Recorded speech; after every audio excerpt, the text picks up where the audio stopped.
আসসালামু আলাইকুম রহমতুল্লাহ। সম্মানিত দর্শক, আমি এখন আপনাদেরকে যেটা দেখাইতেছি সেটা হলো মিরপুর 1 নম্বরে শহীদ বুদ্ধিজীবী কবরস্থান। এখানে দেশের সমস্ত বুদ্ধিজীবীদেরকে দাফন করা হয়েছে, যেমন বীরশ্রেষ্ঠ সিপাহী হামিদুর রহমান, এরপরে আপনার আমাদের দেশের বিভিন্ন মুক্তিযোদ্ধা, বড় বড় পর্যায়ে জাতীয় নেতা যারা আছেন তাদেরকে আসলে এই কবরস্থানে দাফন করা হয়েছে, যার কারণে এটাকে বলা হয় বুদ্ধিজীবী কবরস্থান। এখানে আপনি যদি আসেন কিছু গণকবরও দেখতে পাবেন, যেটা আসলে মুক্তিযুদ্ধের কথা, আমাদের দেশের স্বাধীনতার কথা আমাদেরকে মনে করাই দেয়। এবং দেশের বিভিন্ন সমসাময়িক সময় বা তার আগে বা যুদ্ধের পরেও বিভিন্ন নামি দামি ব্যক্তিবর্গ যারা মারা গেছেন তাদেরকে এখানেই দাফন করা হয়েছে। বিশেষ করে আপনি এখানে আসলে বিভিন্ন বিচারপতিদের, বিভিন্ন বড় বড় আমলা যারা আছেন দেশের, বিভিন্ন আইনজীবী এবং সাবেক মন্ত্রী যারা মারা গেছেন তাদের কবর এখানে আছে। বিশেষ করে আপনি যদি এখানে আসেন, হুমায়ুন ফরিদী সাহেবের কবর এখানে আছে। এই যে এখন দেখতেছেন কমরেড আলী আকসাদ, তিনি একজন ছিলেন দেশের। এরপর এখানে আছে শাহজাদ আব্দুল মালেক খান সাহেবের কবর।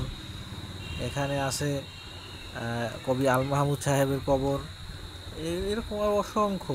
তো তারা এক সময় দেখেন আমাদের মতো পৃথিবীতে ভ্রমণ করতো, পৃথিবীতে বিচরণ করতো, আজকে তারা দুনিয়ায় নাই। আমরা যারা আছি আমরাও একদিন ঠিকই চলে যাব তাদের মতো।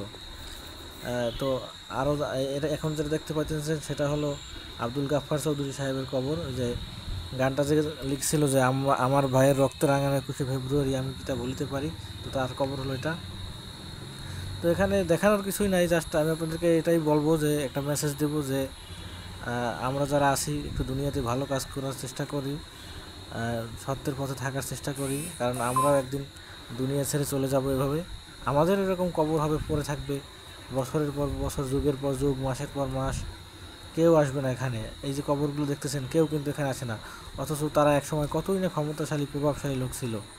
দুনিয়া এরকম তো আমাদেরও হবে। তো আমরা যারা আছি, তো সকলে চেষ্টা করি দিনের পথে থাকার, 5 ওয়াক্ত নামাজ, বিশেষ করে দিনের পথে থাকার চেষ্টা করি, যাতে আল্লাহ তাআলা আমাদেরকে দুনিয়ার জীবন, এপারের জীবন এবং ওপারের জীবন সুখময় শান্তিময় করে। তো আমি যখন গেছিলাম এটা আসলে সন্ধ্যার টাইম। তো সন্ধ্যা হয়ে গেছে, আপনারা দেখতে পাইতেছেন যে এখন বাতি চলতেছে। তো আমিও এখান থেকে ভিডিওটা শেষ করব, আর ভিডিওটা কন্টিনিউ করতে পারলাম না যেহেতু সন্ধ্যা হয়ে গেছে। তো আজকের মতো এখানে আমি ভিডিওটা শেষ করছি। আর যারা ভিডিওটা দেখলেন সকলকে ধন্যবাদ।